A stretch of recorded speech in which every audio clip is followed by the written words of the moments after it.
ಮನುಷ್ಯ ಮಹಾತ್ಮರ ಚರಿತಾಮೃತಗಳನ್ನು ಕೇಳುವುದರಿಂದ ಮನಸ್ಸಿನಲ್ಲಿರ್ತಕ್ಕಂಥ ಎಲ್ಲ ಪಾಪ ದೋಷಗಳು ತೊಳೆದು ಹೋಗ್ತವೆ.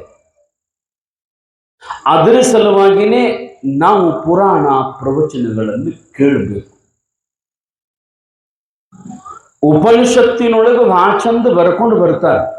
ವೇದದೊಳಗೆ ಏನಂತಂದ್ರ ಈ ಜಗತ್ತಿನೊಳಗೆ ಎರಡು ಮಾರ್ಗಗಳದಾವಂತ, ಎರಡು ದಾರಿ ಅದಾವಂತ ನಮ್ಮೆಲ್ಲರಿಗೂ ಹೋಗಲಿಕ್ಕೆ.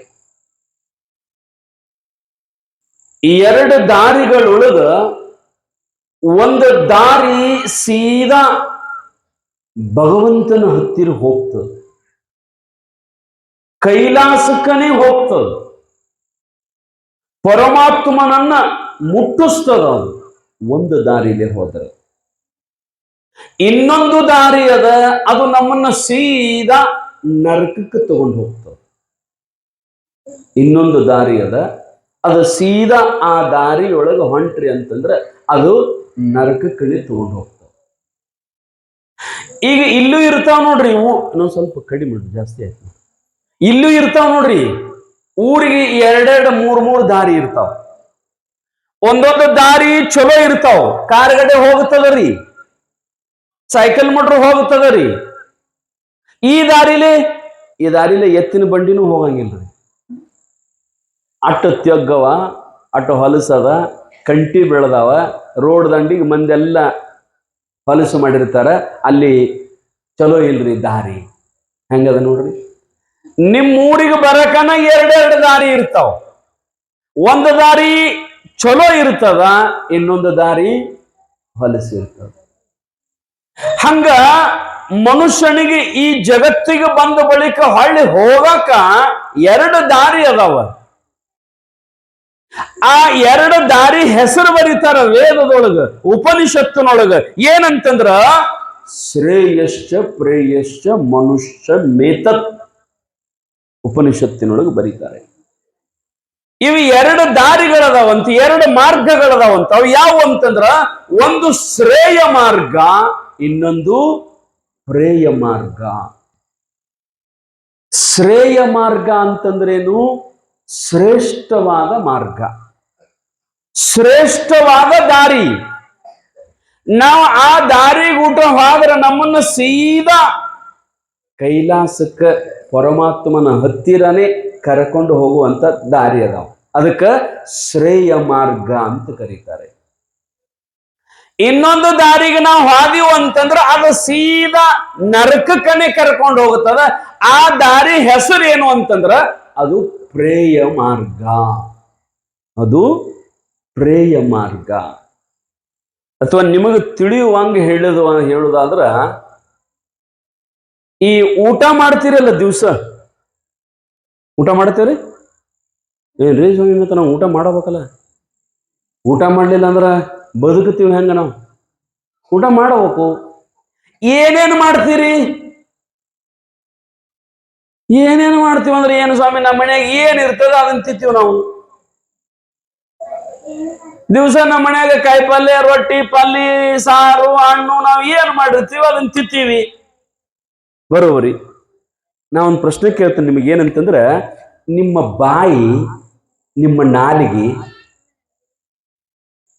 ಈ ಜೋಳದ ರೊಟ್ಟಿ, ಸಪ್ಪನ ಬ್ಯಾಡಿ, ಚಲೋ ಅನ್ನ, ಹಾಲ ಇಂಥದ್ದು ಬೇಡ್ತೈತೋ, ಏನು ಕರ್ದದ್ದು, ಹುರಿದದ್ದು, ಬಜಿ, ಪಾನಿಪುರಿ, ಗೋಬಿ ಮಂಚೂರಿ ಏನು ಬೇಡ್ತದ್ರಿ ನಿಮ್ಮ ನಾಲಿಗೆ?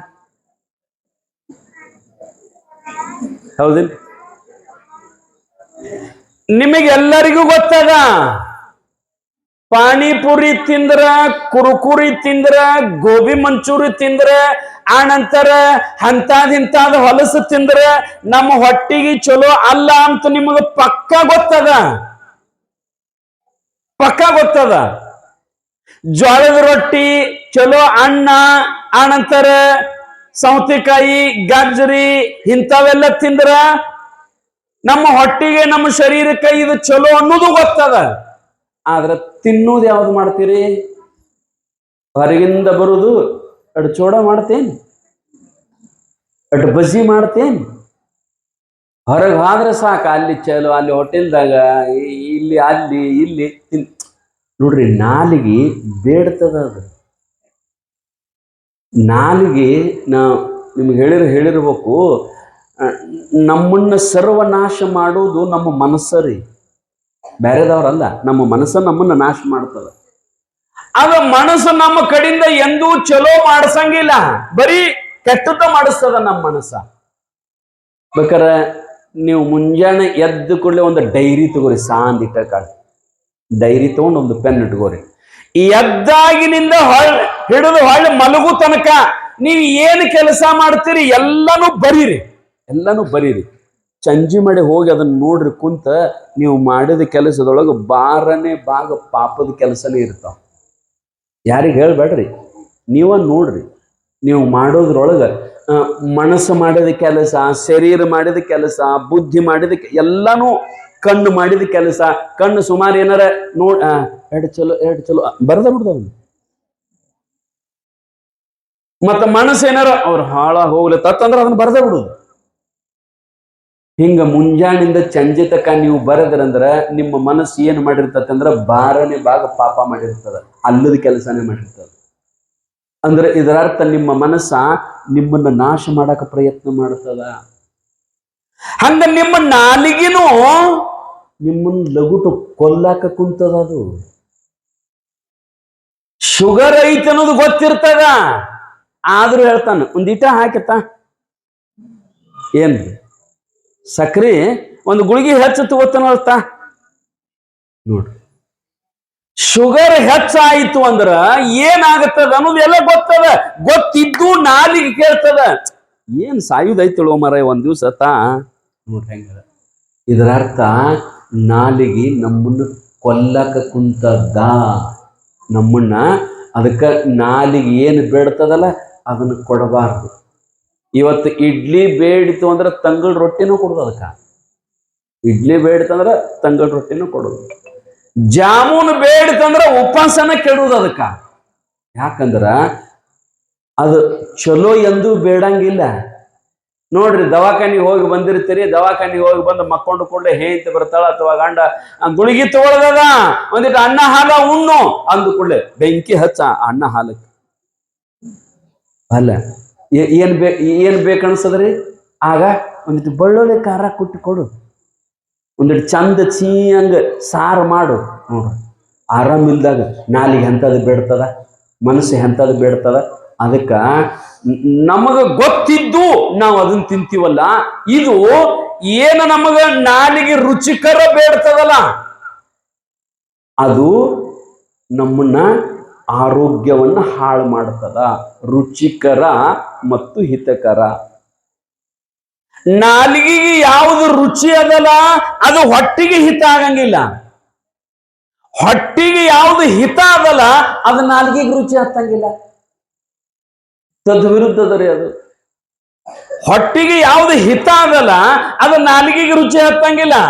ಅಂಬಲಿ ಸಾದ ಅಂತದಿಂತ ತಿಂದ್ರ ಇದೇನ ಹಿಟ್ಟು ತಿನ್ನಂಗದ ನೋಡು, ಸಿ ಹತ್ತಂಗಿಲ್ಲ. ಹಂಗ ಶ್ರೇಷ್ಠವಾದದ್ದು ಯಾವುದು ಅಂತಂದ್ರ ಶ್ರೇಯ ಮಾರ್ಗ, ಅದು ಭಗವಂತನನ್ನು ಕೂಡುವ ಮಾರ್ಗ. ಈ ಇಂದ್ರಿಯಗಳು ಏನದಾವಲ್ಲ ನಮ್ಮನ್ನ ಇವು ಬಹಳ ಗೋಳ ಮಾಡ್ತಾವ. ಯಾವಾಗ ಬೇಕಾದಾಗ ನೋಡ್ರಿ, ಈ ಕಣ್ಣು ಅದಲ್ಲ ಎಂದೂ ಚಲೋ ನೋಡ್ತಾನ ಅನ್ನಂಗಿಲ್ಲ. ಅದು ಈ ಕಣ್ಣ ಬರೀ ಕೆಟ್ಟದ್ದನ್ನ ನೋಡ್ತಾನಂತದ. ಈ ನಾಲಿಗೆ ಕೆಟ್ಟದ್ದ ತಿಂತನಂತದ.